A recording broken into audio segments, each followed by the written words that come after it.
Hello and welcome to episode 2 of Where There's a Will, There's a Burnden Way. My name is Will Jones and welcome back everyone. Thank you to all those who tuned into the first teaser episode last week. The support's been overwhelming, to be honest with you. There's been over 500 views and listens across all platforms. Just on that 5-minute brief episode alone, which is incredible. So, especially for a startup. So thank you so much, and for revisiting my little project this week for the start of the full length episodes. So, as a general itinerary, we're going to address all things Bolton Wanderers from the last week, so keeping things relevant. Though I felt like it would be most appropriate to make this somewhat of a tribute to Sir Nat Lofthouse, who sadly passed 10 years ago on Friday. So I thought, who better to join me as the first guest on Where There's a Will, There's a Burnden Way than the author of the excellent biography, Lofty, dedicated to the man Lofthouse himself. Matt Clough. Hi Matt, how are you doing? Thanks very much for coming on. I'm good, thank you mate, thank you for having me. It's a pleasure to have you on and speak to you again following our chat on the Line of Vienna podcast many moons ago. Since that, you've been a huge supporter of this little project of mine, and I know you've been a busy bee this week, but I'm glad to have caught you at the tail end of the week to chat all things Wanderers and of course primarily Sir Nat. Before we get on to Nat though, we're gonna start from Monday if you don't mind, Matt. I'm hoping you've been paying attention, as I'm sure you have. But yeah, we'll just get straight into it. So I think we'll start with Luton Town of all clubs, who recalled Peter Kioso on Monday. Not ideal for us. Though it sounds like a return could be on the cards towards the end of the month and the transfer window. I'm sure you're as disappointed as me to lose Peter for now, at least, Matt.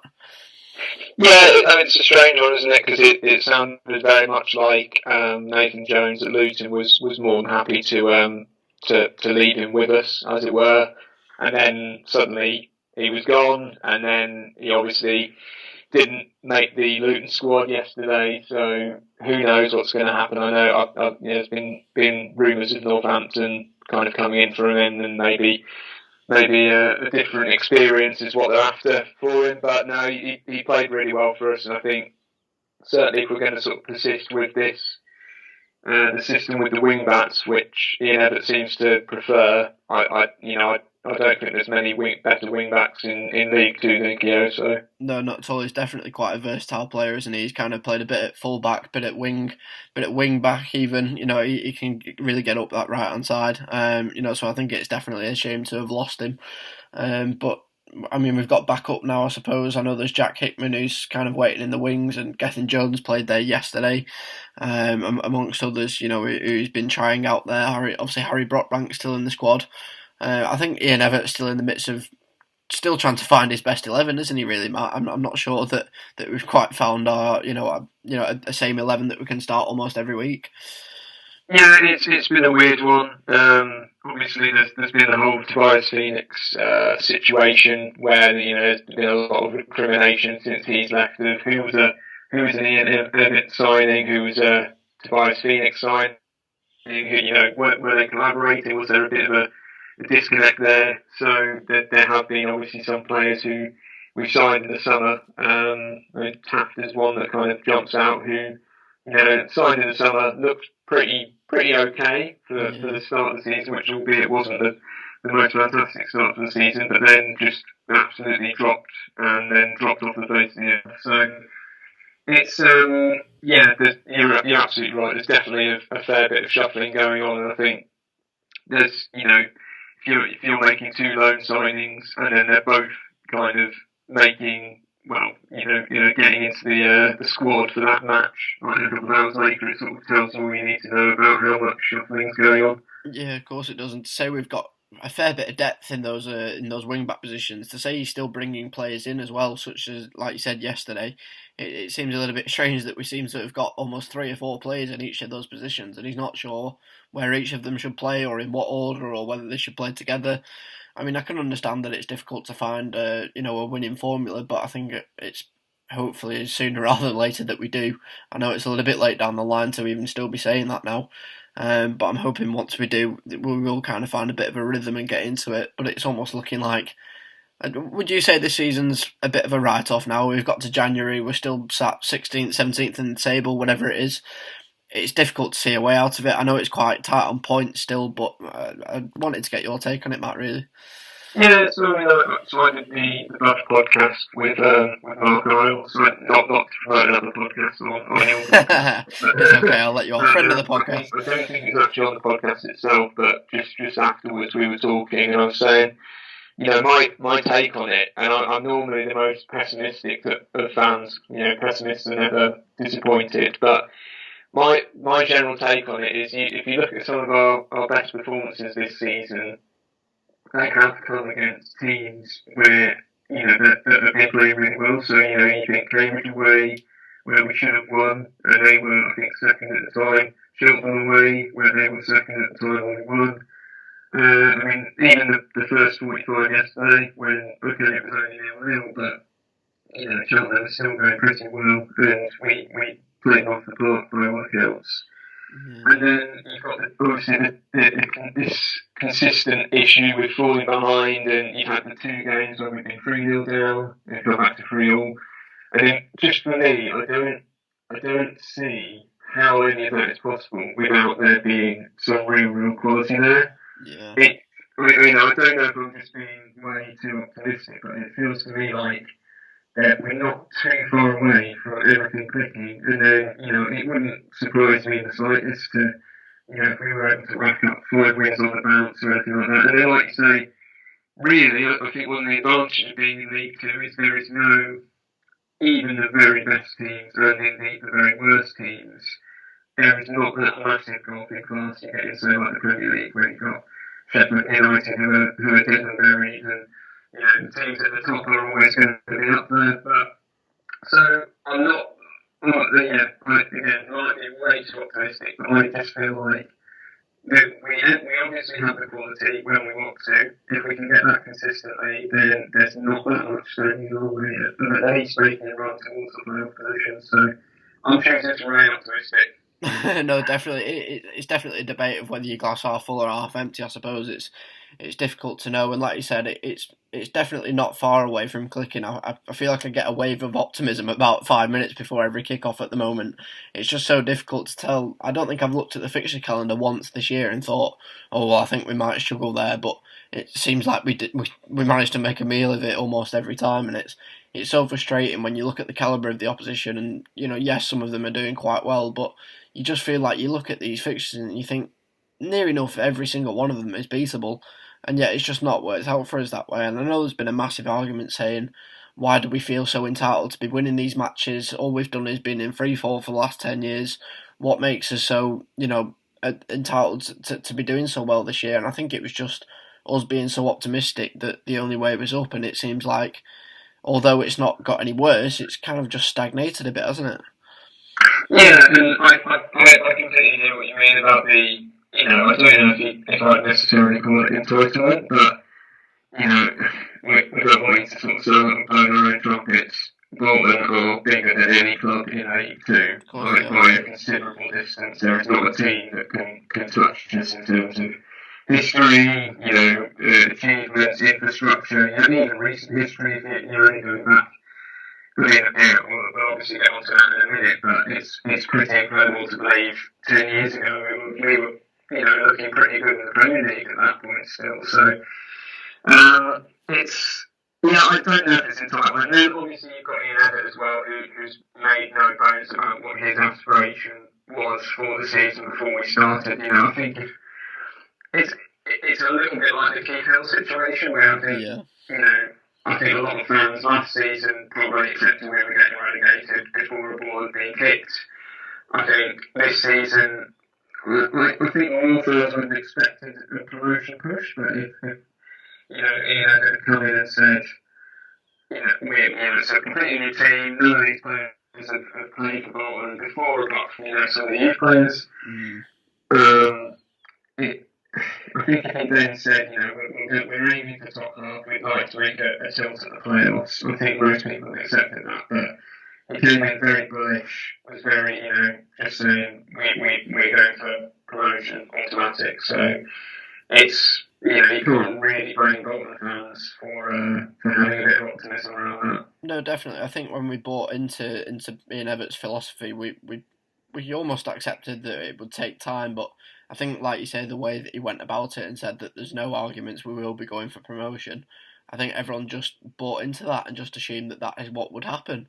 I think the fact that it hasn't, that's then starting to raise questions, and more than fairly, I think everyone's entitled to have, constructive opinion to an extent. I don't think there's any issues with being critical at the minute, because I think that the more than open to it, or at least they should be.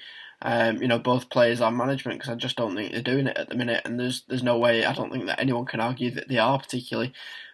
Yes, we played well yesterday, which we'll get onto in a little bit, and I think that's perhaps the best we've played all season. But I just can't believe it's taken until January to kind of get to that point, given not necessarily what we were promised, but what we were sold, I think. Yeah, you're exactly right. I've said on Twitter quite a few times, I think fundamentally what we're doing in hiring a coach with a set philosophy, with a style of play, regardless of what that style of play is, and then trying to build a team around that is the way we should be doing it. And so obviously the years have kind of declined since that died. Not saying it to a length, but we've always been kind of scrambling around, and there's never really felt like much of a plan has gone into any kind of recruitment. It's been like, well, he's a good player, he can do a job for us, all that kind of stuff. Whereas with Ian Evatt, it does feel like, okay, this is the philosophy, this is the formation we're looking to play. Let's find players who fit that mould, and like you say, it's kind of, it didn't have the start we all hoped. It's shown at various points in the season, like I mentioned earlier, the various comebacks, that I think on our day, I would fancy us against any team in League Two. And obviously, I think as well as kind of the promotion, I think a lot of fans were very keen on this idea of playing beautiful, free-flowing football, which I'm not, absolutely. If you can do that and win, then fantastic. And I'm not, going to say let's just go back to lumping it Route 1, because I think with a manager like Evatt, you do have to buy into that philosophy. But yeah, it's just about striking that balance between kind of idealism and pragmatism, isn't it, really? Because you can keep going at something for so long with this system or with certain players, and if it's just not going to get results, then there has to come a point where you have to look at things. And to be fair to me, I think he has done that in the last few weeks with tweaking the formation, going to a back four. I think generally, like you say, particularly the first 45 yesterday against Cheltenham, it's starting to look like it's bearing a bit of fruit. Yeah, no, definitely. I think it's certainly philosophy that you are buying into with Evatt, and people are naturally going to lose belief over time if it doesn't pay off, and I think that's just slowly what's happening. And even though he has held his hands up in the last few weeks and tried to change things for the better, I think he's struggling to make it show. He almost doesn't know how to do it, and he's running out of options, and I think that's what people are starting to get at, that perhaps he doesn't know what else to try.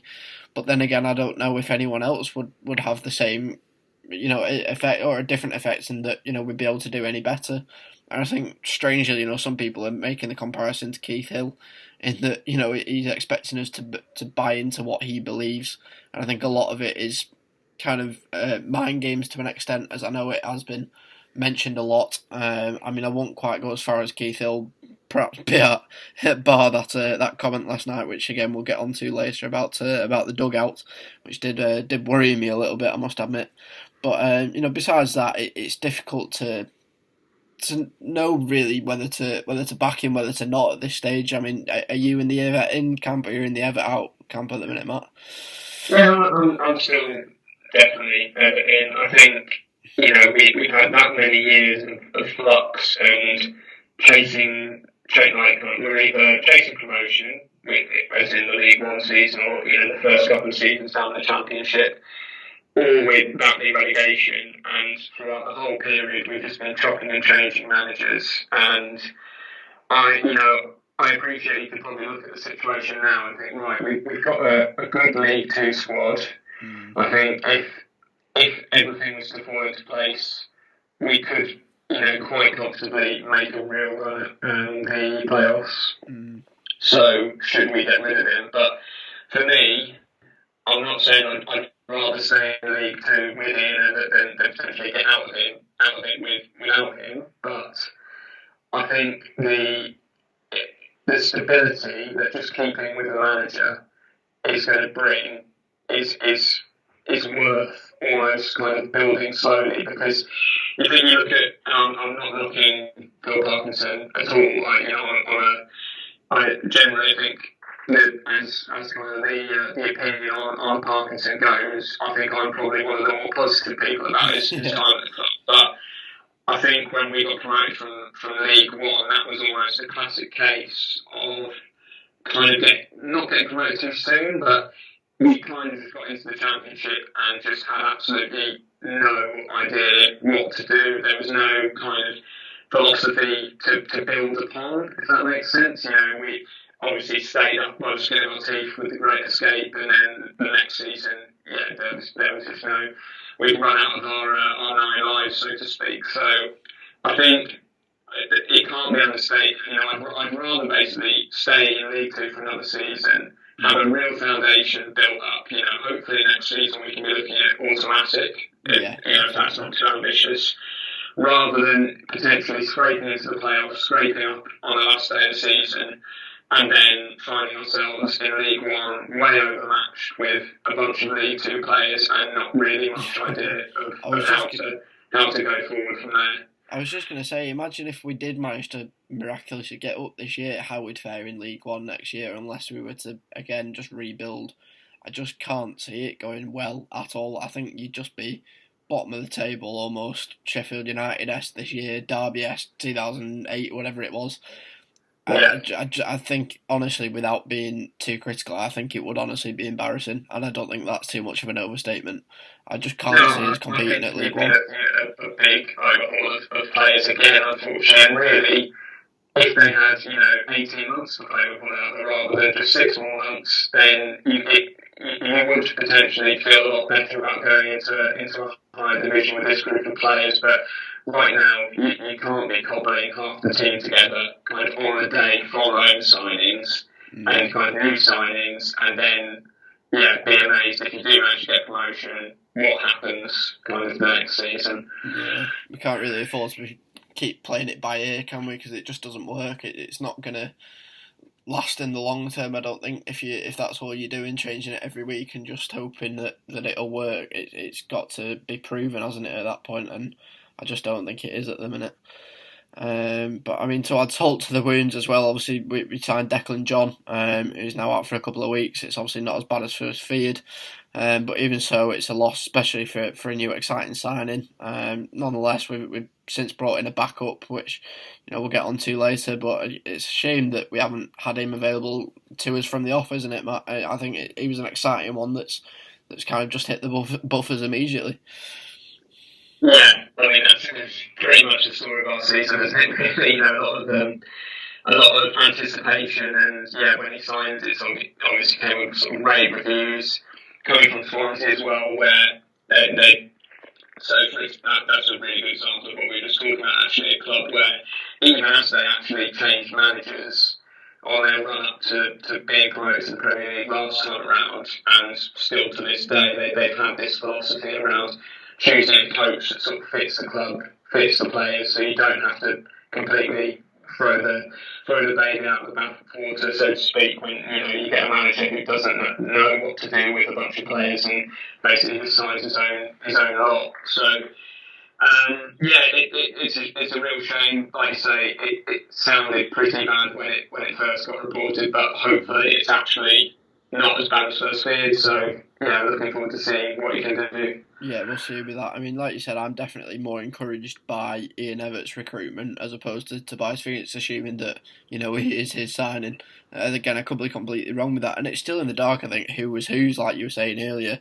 It's just a game, and I think we are starting to see who it was based on, the loan departures and the incoming signings that have been made on top of that or instead of those.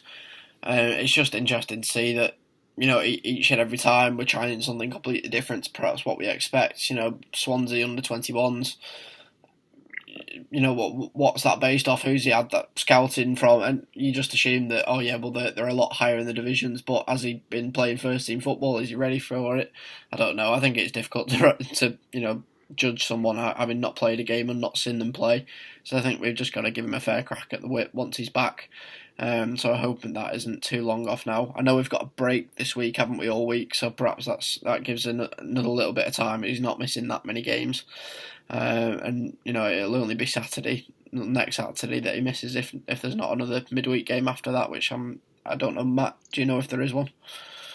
So yeah, like you say, there's not a game this week, I don't think, and then I think we've got Tranmere next weekend, yes. And I think we've got Mansfield in midweek, right? Which that'll be a tough one because Nigel Clough's got them. Oh, of course, yeah. It's very tempting to look at an example like Mansfield where they've got a new manager in, so they've shot right up the table, but. Yeah, I'm sticking with it at the moment. Yeah, no, definitely. Well, obviously, Declan John will only miss those 2 games, hopefully, at the very most, providing that his injury doesn't get any worse, if that's possible. But so to moving chronologically, we then obviously made the long trip to Exeter on Tuesday. I should stress that's the club, not ourselves. Essential travel and whatnot in national lockdown before anyone thinks that me and Matt decided to travel the length of the country and somehow managed to watch the match. Just a little disclaimer there for anyone who thinks otherwise. Obviously that match it seemed to be the story of the last 6 weeks or so, doesn't it, Matt? I mean, go one behind and then pull one back and look as if you can win it the last 5 minutes. Just wasn't to be. A point on the board at a time, it's not enough, is it, really, to get where we want to be? Yeah, I think that is the sort of problem you're going to start seeing now and again. Same with yesterday's match, which I know we'll get on to, but a one-all draw from Leicester, who are a decent side away from home, Tuesday night, really long trip, all of those cliches. It's not actually a bad result on paper, but it just feels like now, kind of, it's almost win or bust every single game. Really, it's got to happen soon if it is going to happen for the season, basically. So it's not a bad result. I think they generally play pretty well. I'm not too devastated by it, basically. Yeah, no, it could have been worse, I suppose, and that looked like a less winnable game than yesterday's, which I do promise we will get onto in just a second. But yeah, I mean, the aftermath of that one on Wednesday, it was somewhat a quiet one, wasn't it? I mean, Thursday, somewhat, a little bit more active on social media, if you like. We won't touch on it too much. Obviously, there was an unwelcome return of a face to social media. I think he'd been there in the background for a while, but his account was discovered by a few eagle-eyed Wanderers fans.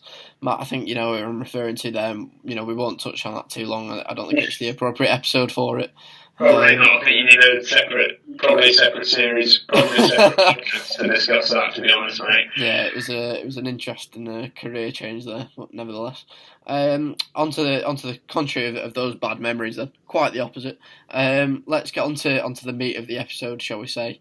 And the reason I've dragged you away from your Sunday afternoon, Matt, to talk about the one and only Sir Nat Lofthouse, who, as I briefly mentioned earlier in the episode, passed away 10 years ago on Friday. Matt, I'll let you take the floor on this, given your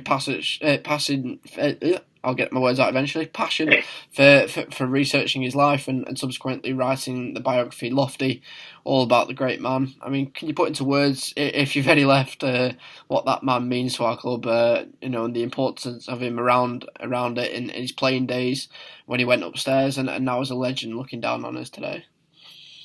Absolutely, yeah. So, I'm sure everyone listening won't already know the story pretty well, but yeah, he's just Mr. Bolton, isn't he? He sort of played for us from the age of, he first signed when he was 14, played until he was in 35, I believe he was when he retired, and basically never left. He coached us, he managed us, he was head scout, he was head of the hospitality, eventually becoming club president. Along the way, club record goal scorer, I think 4th highest appearance ever. Captain of the club, 2 FA Cup finals, 1 FA Cup win, Charity Shield, England record goal scorer. Ask anyone at the club who was around in the 80s and they'll all tell you without him, the club goes bust financially because it was on the verge of going down to the fourth tier last time in the 80s, and the club was in a real mess. Not dissimilar to what we had a couple of years ago, really, but without him championing the Lifeline lottery, most people reckon the club would have gone. So it is like I said earlier, it feels pretty remarkable that it's been 10 years because so much has happened kind of to the club, really. I was toying with the idea of putting out a tweet just saying, can everyone send in suggestions of just remind me everything that's happened in the last 10 years, because there's obviously been so much on and off the field. There's been, Eddie Davis, Phil Gartside both passing away as well. Even like people like J. Lloyd Samuel. We've had career-ending injuries. We've had relegations. We've had all the financial issues. And I'm not for a second suggesting it was all linked to Nat's passing, but it feels like now more than ever people like Nat are important, because I don't think his legacy could ever be forgotten, but I feel like if for example, we beat Stoke 5-1 in the FA Cup semi-final, and then who knows what happens in the final, and we go on to have a second, Big Sam-esque era in the Premier League, and we're up there, we're doing what sort of, a Leicester or someone like that's doing. Does Nat's memory kind of stick out so much? Maybe not, maybe it does do a little bit, certainly for the younger generation, but I think on the plus side, there's still so much to remind us of him. You've got obviously Lofty, the mascot, you've got the statue, you've got the stand, and he looms over everything kind of about the club. And I said to Mark on Friday, I don't think there's anything now that can really sort of diminish his memory or his legacy. I think it's, I would love to see obviously Bolton back in the first division, making new legends, new heroes. And I don't doubt that we will get, we'll get another sort of John McGinley, we'll get another JJ Kocher, we'll get all of those people again. We'll have another generation of those. But I think for me, Nat always will stand alone, and I don't think anyone will ever come close to matching his legacy for Bolton. Definitely, I think when you look at some of the players we've had that stand out to you, like you said, JJ and John McGinley, and I don't know if you can put Kevin Davis in that bracket even, and there's players who've been there as Stonewall legends, if you like. You will always remember Kevin Nolan, perhaps, but none of them match up to the extent that the legacy that Nat Lofthouse leaves. And although I never had the pleasure of watching him play, seeing him, meeting him, or anything like that, it just sounds like he was a true club legend. And I know that term gets thrown around very loosely these days, but I think people need to recognise that he was well and truly one both for club and country. I don't think that can be underestimated in any sense of the word. I just think he was the definition of a legend, and I don't think there's any other way to put it than that, is there really, Matt? No, I completely agree. And I've generally been saying about Bolton. There are some clubs in England bigger than Bolton, maybe one or two, not that many. But there's obviously an awful lot of smaller clubs, and some of those smaller clubs, maybe they have one person who has done more for that club. But I don't think there's any club bigger in the country that owes so much to one man. Even clubs like Man United with Matt Busby or anyone, or Alex Ferguson, or Liverpool with Shankly or anyone like that. I think for what Nat meant to the team as a player, and just as a talisman, a manager, a sort of a local lad, done good, all of that. I don't think there's any club that can honestly say our top goal scorer, our best ever player, became England's top goal scorer while he played for us, then managed us, then coached us, then was our scout, then saved us from financial oblivion, and did it all with a smile on his face as well. I don't think there's a bigger club out there that could say that, and we can. So I think we're very lucky to have someone like that in our history like that. Absolutely, someone who just loved the club so dearly. He really was Mr. Bolton Wanderers. I mean, I must admit, I listened to Mark Owls and Henry Hewitt's The Buff and read your article with a byline on the Bolton website, which I must admit is a dream of mine, as inspiration and somewhat homework for this episode, both of which were really enjoyable. Great opportunities for you too. Even being quizzed on your knowledge of Amelia in the week. I did hear that, and I'm hoping that you won't have to repeat yourself too much today. But I think it can't be underestimated the integral part that Sir Nat plays, just in the history of our club in general. The standouts, of course, as you mentioned, being the '58 final, the east stand of the stadium named after him, the statue erected and unveiled in 2013. His legacy certainly lives on to this day. There's no doubt in that. With both ourselves being on the relatively younger side of the Wanderers demographic, if there was a way to describe Sir Nat to the fellow youngsters, Matt, who didn't have the pleasure of ever seeing him play or in and around the club like myself, or even just to jog the fond memories of those who did. What does Nat mean to us, and why is it so important that we continue to remember him in this way? It's, I'm sure you'd be more than willing to encourage the listeners to have a read of your biography in order to do that. I'll have to pass, the one that I've got down to my children should anyone make the dreadful mistake of breeding with me. But to allow them to continue to understand what a real legend he is. With the term being so loosely used, as I said, these days, I think fellow Wanderers need to realise that for generations to come. Yeah, I agree. And to be fair, I think the club and general fans do a good job of kind of passing Nat's legacy along. Right? So, for example, it's for me, it just feels like it's just one of those things about Bolton Wanderers. You say Bolton Wanderers to someone who knows football, and they will say, white shirts, Reebok Stadium, or Macron, or Unibol, and then they'll probably say Nat Lofthouse because he's just that synonymous with the club. And I guess for, like you just said there, for kind of younger viewers, be tempted to sort of draw a line between him and someone like Harry Kane right now for Spurs and for England. And this is like this. So one of the people I interviewed for the book was Tommy Banks, who again is another absolute cast iron legend for Bolton Wanderers, and he said ever since Kane kind of came up and started making a name for himself, he felt that he was very like Nat in terms of play style, in terms of kind of even just in terms of sort of approach to the game. Like he obviously takes it seriously. And he's very passionate about it, but he's also, he's quite happy to sort of have a laugh about it. He's not one of these players who he's not got a malicious bone in his body. Obviously, I think Harry Kane has overtaken that on England goals now, but it's obviously a very different era. So that's kind of if you need a potted example to explain to a 5 or 6 year old. And that night, what was that like? Imagine Harry Kane playing for Bolton, but also Harry Kane playing for Bolton, having worked down the lines for 8 hours during World War II, and only being 15 years old. That's where I'd start, and then go from there.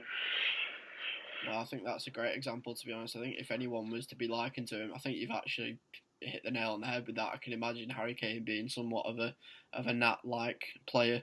I think that's a great example, actually, and I think another one of the ability for Nat's legacy to be recognised, I think, and partially down to the great job that you've done of kind of drumming it into everyone's heads with your book and what have you. It's, on social media the other week when we were talking about, the top 50 Bolton players ever, and Nat, it was the top every time, and I think you even mentioned it yourself that you were so proud that he still, attained that thing. I don't think that'll ever change, to be honest, but I think you certainly contributed to that. In allowing people to recognise what he did, because there's so many fans now who, like you said, in Twitter world, if you like, that will have never seen that. They don't know what he's like, but because they've read about him, because they know about him, through various platforms and including yourselves, that's the way that his legacy will live on. So I think you definitely play a crucial part in that. So, I think we've got a lot of thanks to give to you for the time and effort you've put into allowing his legacy to live on. I think I can, act on behalf of all Wanderers fans in saying that. So, I do, we all really appreciate the work you put in and time you put into that, Matt. I know it must have taken you considerable amounts of time and days and what have you. I'm sure you don't really want to recollect how long it took you, but No, that's really kind of you, mate. I really appreciate it. Yeah, I mean, so I sort of said as the book was coming out, I never set out to write a book about Nat. I've always loved reading about football, but I think as part of kind of Nat being so synonymous with the club, I don't know. I don't know if I've intentionally avoided reading about him, but I kind of think I'd always assumed I knew the key points about his life because I grew up hearing about them being a Bolton fan. But I think it was when I sort of decided I was going to say, that's a bit odd. I should learn a bit more about him and realise there really wasn't that much out there about him, and that's really what got it all started. So as long as the book can help, a few other fans learn a bit more about Nat and what he was like, and even just the sort of the details of his career, because like we've just done, it's very easy to sort of sum up, the goal totals and the things he won, but it's not until just like we're doing now with, Exeter away and Cheltenham away. It's quite the extreme. We're going over it with a fine-tooth comb and discussing Peter Kyoto, who's been with us for 2 or 3 months on loan and that kind of thing. I think to really get an appreciation of Nat and to bring him to life, it does help to really go through his story with a fine-tooth comb and learn about how he obviously got his break during World War II, and he was obviously a fantastic player. He really marked himself out as a talent, and then had several years of generally not of kind of struggling quite a bit when league football properly resumed. And at one point he toyed with just quitting the whole game. At one point he learned that Spurs, who were in Division 2, were interested in him, and he basically told the Bolton management he'd be potentially interested in going, just not out of any disloyalty to Bolton, but because he basically felt he was not up to the standard of League One, the First Division, and felt like he could benefit from dropping down the division. And it's those things that I think really then make his story come to life, because sometimes you can just look at the goal numbers and just assume this guy was unbelievable from the get-go, just scored, never questioned himself, never had an injury, just ploughed on through. And in some parts of his career it did feel like that. He was just an absolute kind of unstoppable force, but it took a lot of work to get there. And I think when fans know more about that, it gives them an even greater appreciation of the man. No, I'm just sat looking at the goal tally and everything. 400 odd appearances, 200 odd goals, and obviously the one for England too is the standout one. Obviously, scored 30 goals in 33 caps. It's quite an incredible achievement when you think about it. And I think if you're ever going to try and tell a neutral about what Nat was like, or even just educate younger Wanderers fans on it, I think that's the way to do it more than anything, because you look at the greats that have played for England and you look at the numbers that they've collected. I mean, obviously Wayne Rooney retired from football this week, and you look at the achievements that he made, but when you say 30 goals in 33 appearances, who else is matching that really? It's just ridiculous, and I don't think anyone these days could live up to that, to be honest with you. And I think if you're ever going to do that, then that's the way to do it. It's literally just look at stats, and that'll tell you just alone, even though you can't necessarily find footage of him playing anywhere. I think you've just got to appreciate what you're told nowadays, especially by the likes of yourself, just how great he was. And, I think he does need to be appreciated more. I'm not saying that he's not at the minute, especially by ourselves, but just in the bigger picture, when you talk about national heroes, I think he has to be included as one of them, as a national footballer at least, anyway. I agree. And he was included in the National Football Museum's inaugural induction class when that was first founded. I think the point you raised about the England caps, like you say, it's an unbelievable record, but it's a really interesting one, because I think the 1950s in particular were a tough decade for England, which is when Nat got all of his caps. because you had a lot of advanced scouting and stuff like that just didn't exist. There was no, you played the team that you met on the day, and there's a good quote from that actually about sort of saying his kind of preparation for what match was coming up was generally he'd line up against the opposite team. He'd look and see who had number 5 on his back, who was going to be the centre half that day, and eye him up basically and try and figure out if he was going to be able to shoulder barge him or beat him in the air or stuff like that. So there was none of this kind of watching the last 5 games of whatever team you were playing. But so you've got that today, which helps players rack up goals and that kind of thing. But you also the teams England were playing were generally of a very high standard. So if you go back much earlier than that, and so for example, the guy who Nat beat for the England all-time record, a guy called Vivian Woodward, he scored. I think he scored about 30 goals.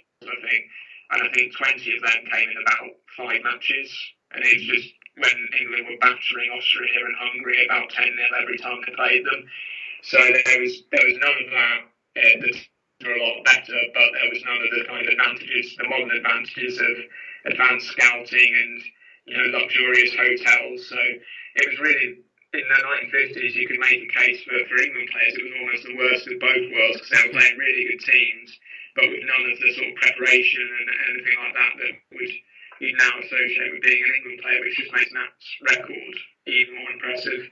No, definitely. To do it under such conditions, I think people underestimate what they actually had to go through. And like you said, he was obviously a minor originally and started at the age of 15 and what have you. People don't recognise the efforts that people go to sort of achieve those kind of things back in the day that we never fortunately have to experience. But I think football is definitely a simpler game nowadays. I think the standard's completely different, and although it is incredibly high and incredibly difficult, I don't think we'd ever, as a club, we wouldn't, I don't think, compete with anyone at that level anymore. At least not for a few years anyway. But it's just way above what we could ever imagine. I think it's so hard to kind of put into words, and as I'm sure but just to kind of picture what that meant, and how he went about it. It's just a phenomenal thing, and I think we're so lucky as a club to have a Stonewall legend like that who we can look up to and go, look, this is what this great man did. This is what our morals are, and that's what we've got to work towards. That we want to be another team who can achieve such great stuff. And although you're never going to have a standalone player who's going to manage that, I think you've just got to work towards knowing that Nat's looking down on you. You best do what you can, because he certainly did for the club and went above and beyond for that, as I'm sure you'll agree. Yeah, I think that's a really nice way of putting it. It just is a kind of aspirational figure. It gives, hopefully not too many of the players are feeling intimidated by playing for the club that Nat played for, but having a player like that associated with the club, I hope, and generally we see it quite often now with a lot of the players we've been signing, sort of saying that the main draw is the fact it's Bolton Wanderers, it's a big deal, and I think that people like Nat are a big part of that.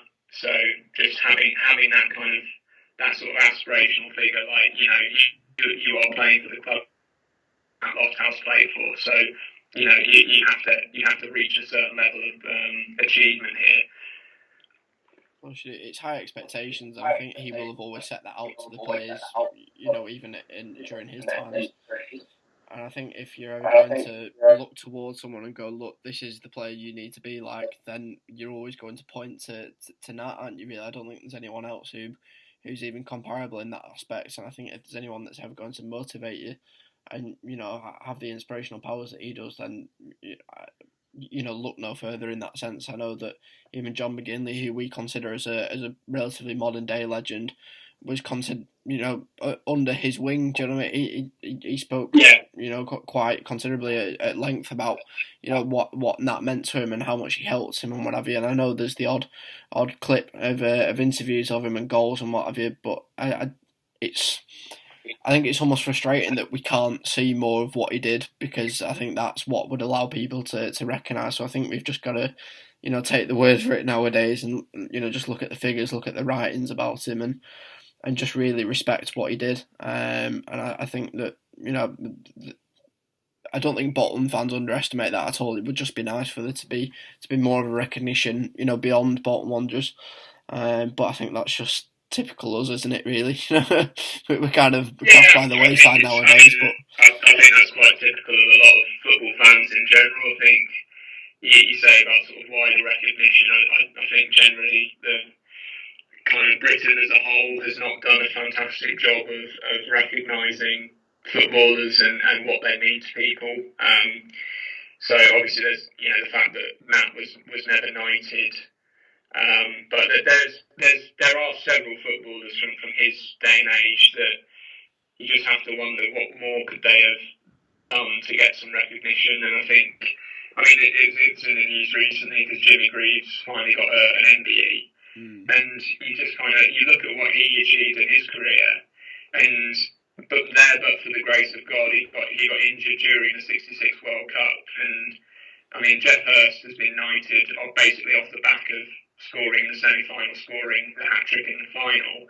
But Jimmy Greaves overall had a much kind of more decorated career for a variety of clubs and for England, and yet he's not being recognised. And I realise this is on the risk of going a bit too political, but I generally think there's sports out there which seem to get a lot of recognition from the higher ups and governments and the monarchy and all of that kind of thing, and I don't think football's one of them. And I think, ironically, I'm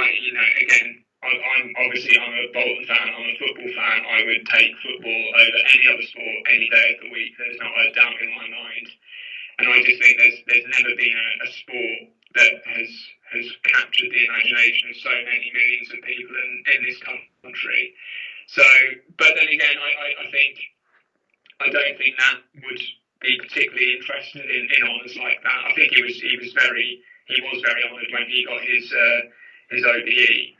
But I think generally, like what you mentioned there about John McGinley, I interviewed him for the book, and he very kindly contributed the foreword. Yeah, cool. And he, just listening to him talk about Nat, that is the real testament to what he meant. There's no knighthood or honour that could kind of replicate what it means to have a club legend like John McGinley, who, by all rights, say, no, of my own that I'm a brilliant player, I'm a legend, deal with it, and no Bolton fan would question him. Yeah. But for him to kind of go so out of his way to basically give Nat all the credit in the world, really, for helping him develop and helping him deal with the expectations of playing for Bolton that we just talked about.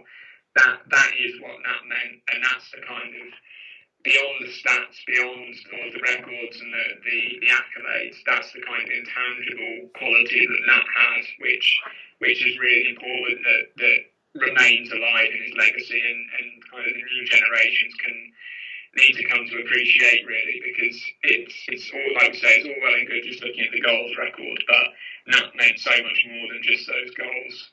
Of course he did, yeah, and I think it's nice that he's obviously got that national level of recognition to an extent as well, with him being the Lion of Vienna. It's just so important that we have that, and I think I get frustrated when I see people. It seems silly to compare him to a soft cuddly lion that we have who stands outside the tunnel as the players come out nowadays. But when people just say, "Oh, look, it's a lion," there's so much more to it. I know it's just a tribute, but at the same time, that there's meaning behind it, and people need to realise that that's why. And if people go, "Oh, well, that it was the Lion of Vienna," oh, why is that? People need to look at it and realise that there's more context to it, and it's just a shame that. I think it happens generally over time that these things become more and more distant, further away. But I think it's just so important that we have to keep that legacy going. And like you said, John McGinley was talked so highly of him as he did when I spoke to him in the Love Pod episode 100, where he likewise just spoke so strongly of Nat. We were so grateful for that likewise, and I'm sure you really appreciated him doing the forward for you as well. I think he's obviously a wonderful character as well, but that there's no one who quite emulates Nat, and I don't think ever will really, and I think that's perhaps a nice way to round that little tribute to him off. I think you'd agree. Yeah, absolutely. But yeah, just to kind of finish off the episode, if you like, it's been a nice touch to talk about that and whatever, and by no means are we just going to skip over that, but there's obviously a bit of an elephant in the corner in terms of yesterday's game that I'm sure people want us to discuss as well.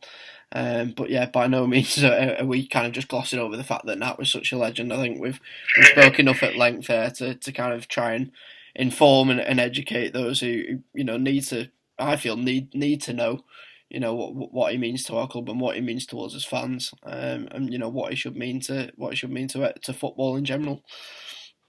So as I said, we've kind of come full circle in that we saw the lineups yesterday. Back to Peter Kiyosov, whatever, he keeps coming up in this episode. I'm not really sure why.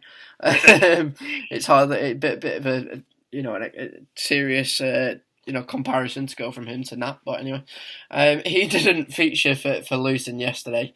Obviously we know there was interest from Northampton, but Matt, are we hoping that'll perhaps signal a return for him? I'm just hoping he doesn't go to waste, to be honest. I know we could certainly do with him if Luton or Northampton couldn't, as we could do with a Nat Lofthouse as well. Yeah, I mean, I'd certainly take Kyoto back as I think most fans would. I think he's been one of, if not the outstanding player for the first half of the season. I know some fans will probably say that's not exactly saying very much, but I think he was a very solid performer.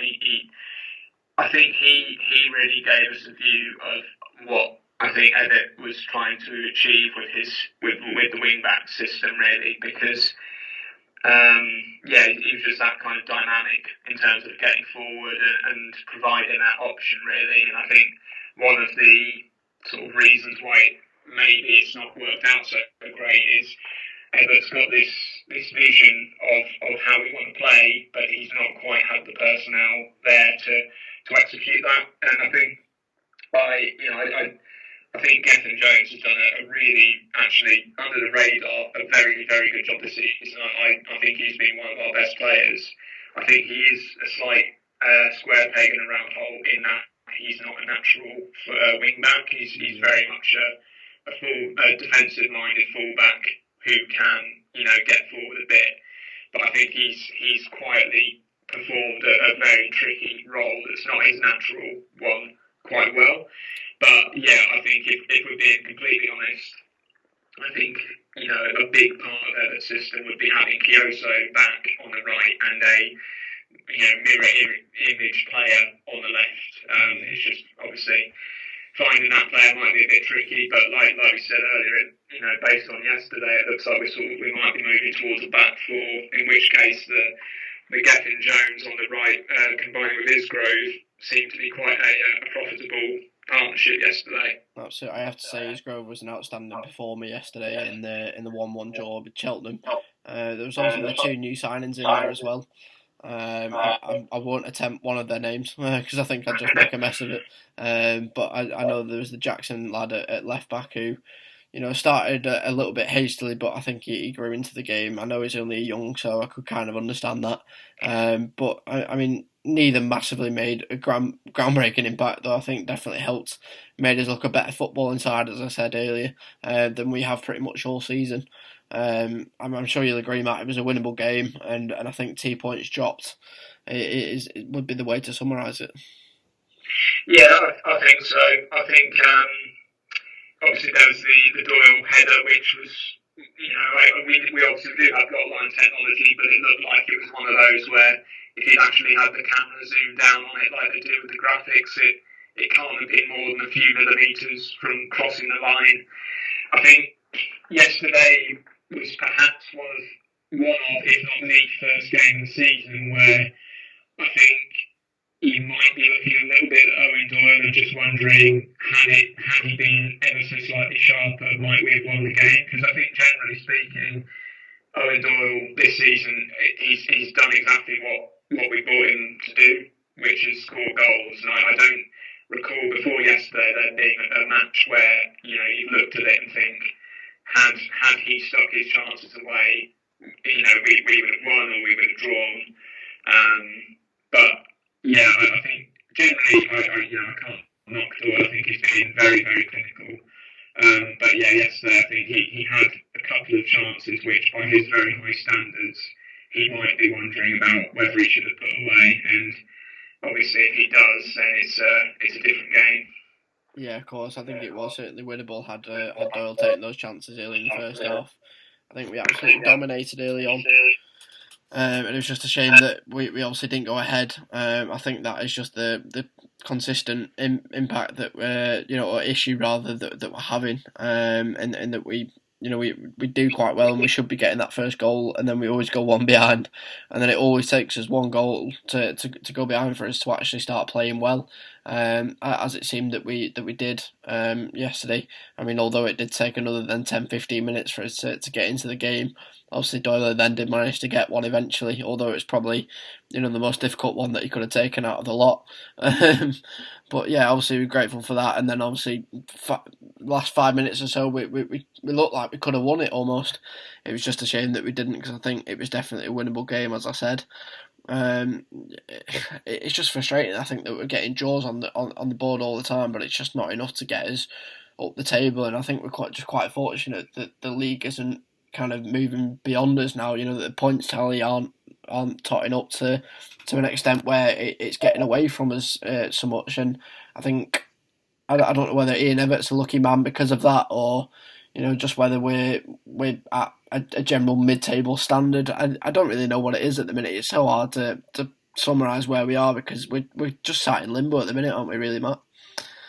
Yeah, I think so. Like we mentioned earlier, I think one of the upshots of playing in League Two is that it's rarer that you get a really consistent group of teams just break away. So you think about the various teams that have been kind of top or around top this season. Obviously, Newport looking pretty good, but Cambridge were up there. They've fallen away.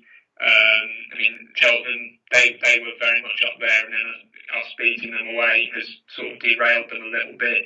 And then on the flip side, like we mentioned earlier, teams like Mansfield who brought in Nigel Clough and are suddenly flying. Even Southend, because they looked absolutely dead and buried about 10 games ago, and then I think they've been on sort of basically on playoff position form for the last 10 games. So it's one of those, and I do feel like we mentioned at the very top of the episode, I do feel like a few things can click for us if we can stop giving away sort of silly goals. I mean, yes, you can't really point the finger at Everett too much, in my opinion, because we played really well. We had chances we probably should have taken but didn't. And the goal we conceded, I mean, I've lost track of how many kind of weak goals we've conceded from corners, but yesterday was a prime example. You can see between the kind of, when the ball was about halfway from the corner spot to the penalty area, you could already see that something had gone completely wrong with the marking, and there were Cheltenham players all over the place, completely unmarked, and obviously, and then you've got Gilk sort of spilling the header when he perhaps should have held it. So it's a difficult one to take, but it does feel like if those little mistakes are sort of tightened up and we can get rid of those, and if we can start sort of really hitting the ground running and just taking the game to the other team rather than waiting to fall behind, like you say, before we start really playing, I don't see any reason why we couldn't rack up go on a really good run. And then because of the nature of League Two, it doesn't take that much of a run to suddenly find yourselves, you're only a couple of wins off playoff positions now. So, maybe it's me being over-optimistic, but I still have faith that there's enough football left to be played this season that we could do something. Yeah, no, I think you're right. It will only take a couple of wins, amazingly. I don't think we're far off at all, and it would be nice for us to get up there. I'm just struggling to see it happen at the minute. I don't know where it's going to come from, but I'm just hoping that we get a bit of luck and we cut out those, silly little mistakes and we can get up there. But Obviously, fingers crossed for that anyway.